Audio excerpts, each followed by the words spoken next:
Online classes में सब प्यारे विद्यार्थी सभी लोगों को बहुत बहुत धन्यवाद।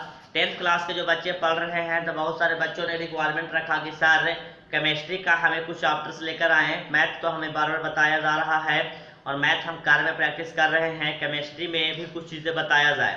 तो मैं आप लोग को आज केमिस्ट्री में फर्स्ट लेसन के लिए पहला लेसन है 10th क्लास का केमिकल इक्वेशन, रासायनिक समीकरण और रासायनिक अभिक्रिया। तो केमिकल रिएक्शन एंड इक्वेशन, रासायनिक अभिक्रिया एंड रासायनिक समीकरण, chemical reaction and chemical equation. तो प्यारे विद्यार्थी, मैं आप लोगों को बताने की कोशिश करता हूं कि रासायनिक अभिक्रिया है क्या। फर्स्ट ऑफ ऑल, रासायनिक अभिक्रिया है क्या। हम अपने दैनिक जीवन में बहुत सारे ऐसे परिवर्तन देखाते हैं जो परिवर्तन में कुछ नए नए पदार्थों का निर्माण होता है या कुछ पदार्थों का विघटन होता है।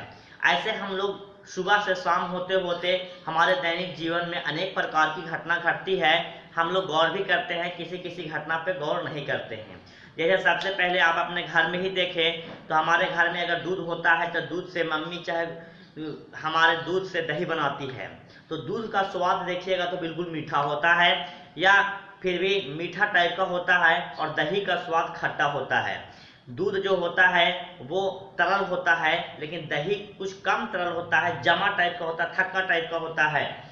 ठीक है, दही में हम नमक और चीनी लेकर भी खा सकते हैं लेकिन दूध में नमक लेंगे तो दूध का स्वाद बिल्कुल चेंज हो जाएगा और दूध खाने लायक नहीं बचेगा।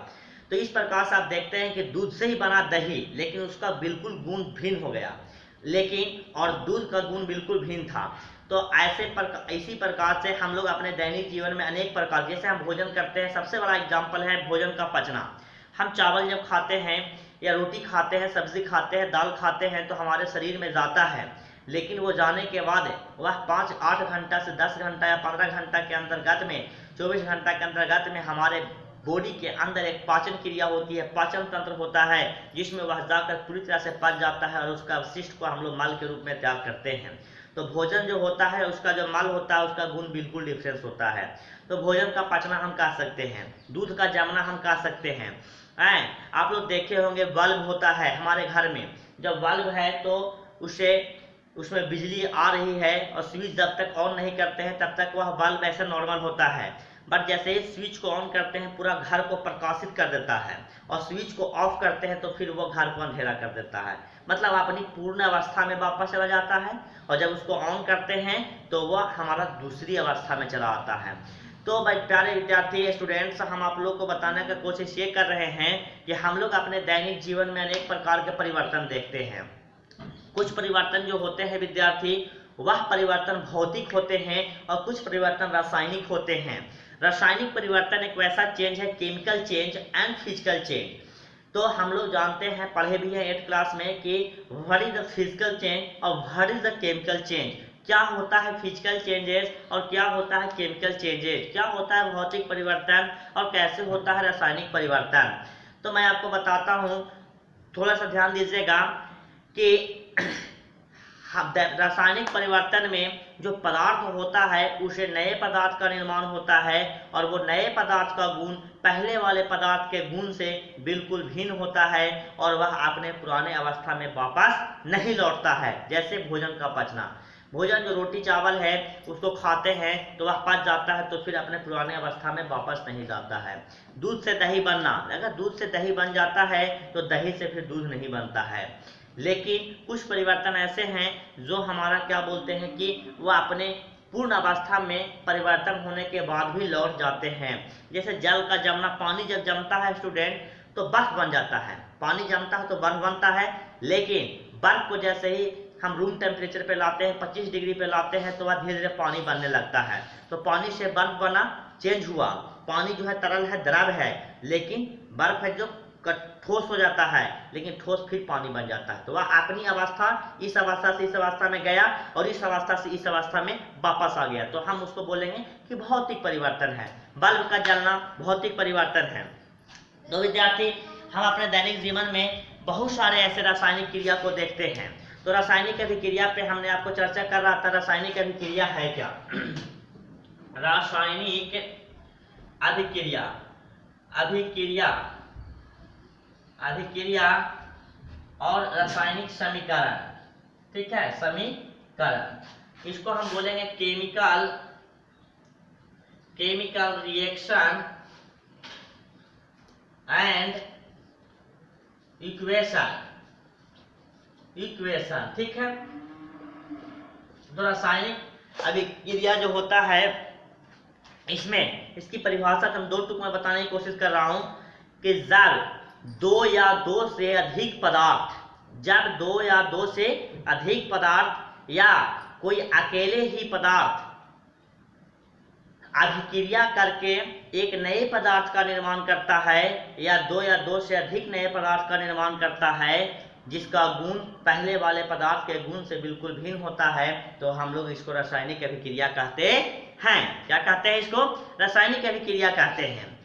और इसी रासायनिक अभिक्रिया को जब हम सूत्रों और संकेतों के सहारे व्यक्त करते हैं तो इसको रासायनिक समीकरण कहते हैं। जब रासायनिक अभिक्रिया को सूत्र और संकेत के द्वारा व्यक्त करते हैं तो उसको क्या कहेंगे? रासायनिक समीकरण, रासायनिक समीकरण।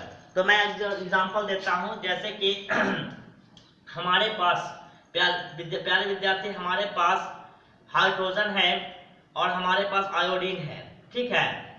हमारे पास हाइड्रोजन है और आयोडीन है, ये अभिक्रिया करता है तो हमारे पास बनाता है हाइड्रोजन आयोडाइड, ठीक है। या फिर हमारा पास जल है, ठीक है, जल है और ये हमारा बनाता है H2O, ठीक है।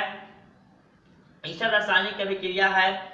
और हमारे पास है, ये देखिए, यही परिभाषा में हमने बताया था, दो या दो से अधिक पदार्थ आपस में अभिक्रिया कर एक नए पदार्थ का निर्माण करते हैं। तो हाइड्रोजन ऑक्सीजन गैस ही बंद करके एक जल बना दिया। जल का गुण बिल्कुल भिन्न होता है हाइड्रोजन के गुण से। हमारे पास चूना पत्थर है, ये हमारा टूट करके चूना और कार्बन डाइऑक्साइड देता है। ये अकेले ही पदार्थ दो नए पदार्थ का निर्माण कर रहा है, ठीक है। और भी हमारे पास बहुत सारे, जैसे कि हमारे पास जिंक है, जिंक अभिक्रिया कर रहा है तनु सल्फ्यूरिक अम्ल से, ये Zn-SO4 जिंक सल्फेट और हाइड्रोजन गैस दे रहा है, ठीक है। तो अब इसमें दो या दो से अधिक पदार्थ अभिक्रिया किया और दो या दो से अधिक पदार्थ का निर्माण भी किया।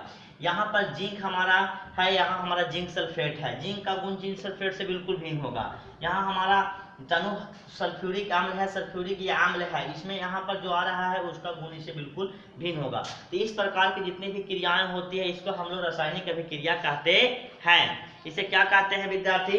रासायनिक अभिक्रिया कहते हैं। तो रासायनिक अभिक्रिया जब आता है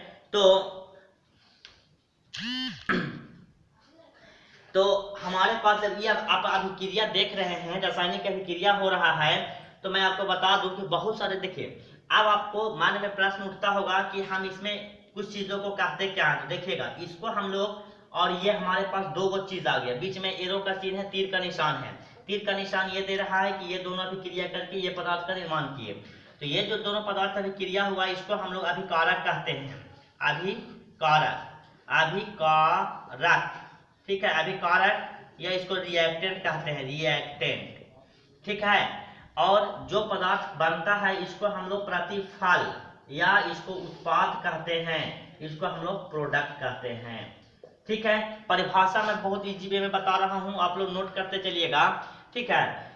रासायनिक अभिक्रिया में भाग लेने वाले पदार्थ, रासायनिक अभिक्रिया में भाग लेने वाले पदार्थ को अभिकारक कहा जाता है, रिएक्टेंट कहा जाता है। और रासायनिक अभिक्रिया के फलस्वरूप जो पदार्थ का निर्माण होता है विद्यार्थी, रासायनिक अभिक्रिया के फलस्वरूप जिस पदार्थ का निर्माण होता है उसे प्रतिफल, उत्पाद या प्रोडक्ट कहते हैं। रासायनिक अभिक्रिया में भाग लेने वाले पदार्थों को सूत्रों और संकेतों के द्वारा जब हम व्यक्त करते हैं तो उसको रासायनिक समीकरण कहते हैं। तो ये कंप्लीट क्या हो गया? कंप्लीट हमारा इसका नाम हम दे देंगे कि यह एक रासायनिक समीकरण है। This is a chemical equation, this is a chemical equation, ठीक है। इसको हम लोग केमिकल इक्वेशन कहते हैं। केमिकल इक्वेशंस के लिखने के कुछ तरीके होते हैं, ठीक है। केमिकल इक्वेशन को लिखने का एक महत्व होता है, क्यों लिखते हैं? तो इससे हमको ये बहुत चीजों का जानकारी होता है, जैसे कि Zn का कितना अनुभाग ले रहा है, सल्फ्यूरिक अम्ल का कितना अनुभाग ले रहा है, किसके कितने अणु हैं, किसके कितने परमाणु हैं, किसका कितना आयतन है, किसका कितना ग्राम है। तो हम इसको इजीली वे में निकाल लेते हैं और लिखने में तो सुविधा होता ही है। अभी जिंक है, पूरा जिंक लिखेंगे, तनु सल्फ्यूरिक अम्ल लिखेंगे तो शॉर्ट में H2SO4 लिखेंगे। ये हमारा क्या हुआ, फायदा हुआ। क्या हुआ स्टूडेंट्स, फायदा हुआ। अब मैं आपको देखिएगा, आप इस समीकरण देख रहे होंगे तो आपके मन में बड़ी बात विचलित होगा कि सर यहाँ पर H2 है, यहाँ O2 है, लेकिन यहाँ H2O है। मतलब कहने का मतलब आपका ये होगा कि आप नोट कर लिए होंगे तो थोड़ा सा बिता रहे हैं कि यहाँ पर H2 है, यह अभिकारक है ना विद्यार्थी। अभिकारक में H का परमाणु की संख्या, परमाणुओं की संख्या, ठीक है बच्चों, परमाणुओं की संख्या 2 है। ठीक, तो इधर अभिकारक में कहा R से रिएक्टेंट समझ जाइएगा और P से प्रोडक्ट। तो रिएक्टेंट में परमाणुओं की संख्या, H के परमाणुओं की संख्या 2 है, तो प्रोडक्ट में भी 2 है। लेकिन ऑक्सीजन के परमाणुओं की संख्या रिएक्टेंट में 2 है, लेकिन यहाँ 1 है, परमाणु अलग अलग हैं। तो क्या ये हो सकता है? तो ये अगर आप लिखते हैं तो ये हमारा रिएक्शन जो है वो बैलेंस नहीं है, ये रिएक्शन अनबैलेंस है विद्यार्थी। तो अनबैलेंस रिएक्शन को हम लोग बैलेंस करते हैं, संतुलित करते हैं। असंतुलित रासायनिक समीकरण को संतुलित करते हैं और फिर हम इसको केमिस्ट्री में उपयोग करते हैं और न्यूमेरिकल सॉल्व करते हैं। अगर अनबैलेंस ही लगा देंगे तो हम लोग को किसी भी चीज का अनुपात सही ढंग से नहीं मिल पाता है, उल्टा पलटा मिल जाएगा और जो हम मांगना चाहते हैं वो हमारा सही से मिल नहीं पाता है। तो अभी आपने सीखा रासायनिक अभिक्रिया किसे कहते हैं, रासायनिक अभिक्रिया में भाग लेने वाले को क्या कहते हैं, प्रोडक्ट क्या होता है, प्रतिफल क्या होता है, सभी चीजों के बारे में मैं बता रहा था। अभी मैं इसी अभिक्रिया को उठाया तो मैंने बोला कि H के परमाणुओं की संख्या रिएक्टेंट में 2 है, तो तो अभिकारक में हमारा 2 है, लेकिन O के परमाणुओं की संख्या 2 है, लेकिन यहाँ 1 है।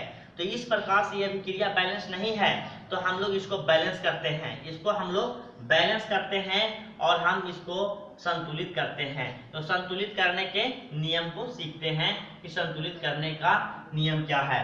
तो मैं आज आप लोग को हीट एंड ट्रायल मेथड बता रहा हूँ, ठीक है, ध्यान दीजिएगा। मानिए H2 है और यहाँ पर O2 है और यहाँ हमारा H2O है।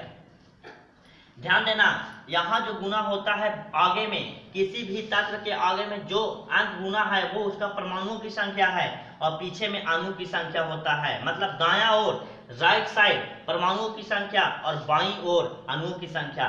तो हम अगर रासायनिक समीकरण को संतुलित करेंगे तो अणुओं की संख्या का चेंज करेंगे, न कि परमाणुओं की संख्या को चेंज करेंगे। ऐसा दिमाग मत लगाइएगा यहाँ 1 है यहाँ 2 है तो मिटा देंगे तो बराबर तो हो ही जाएगा। दिस इज रॉन्ग, गलती हो जाएगा विद्यार्थी, ठीक है। तो सही करने के लिए प्रयास करते हैं। तो हम इसके बाएं ओर चेंज करेंगे। अगर हमने यहाँ पे 2 से गुना किया तो हमारा हाइड्रोजन यहाँ हो गया 2 दूनी 4, लेकिन वो जो है 2 गुने 1 हमारा 2 हो गया, इससे बराबर हो गया। और ऑक्सीजन हमारा यहाँ कितना हो गया 4, और यहाँ हमारा ऑक्सीजन 2 है तो हमने यहाँ भी 2 से गुना कर दिया, तो ये हमारा बैलेंस हो गया।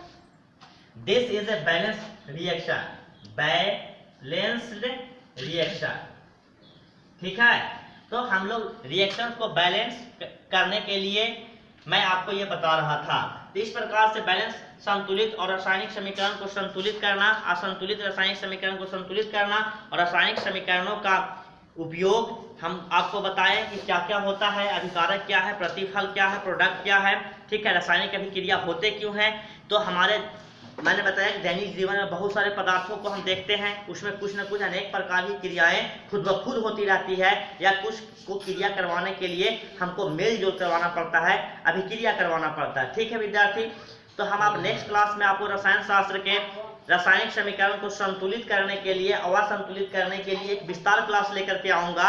और हमारे YouTube चैनल पे बने रहें, मुकुल सर लेक्चर से बने रहें, और मैं आपको जल्द ही हिंदी का भी क्लास और बायोलॉजी का क्लास इस पे दिलवाने का काम करूंगा, ठीक है।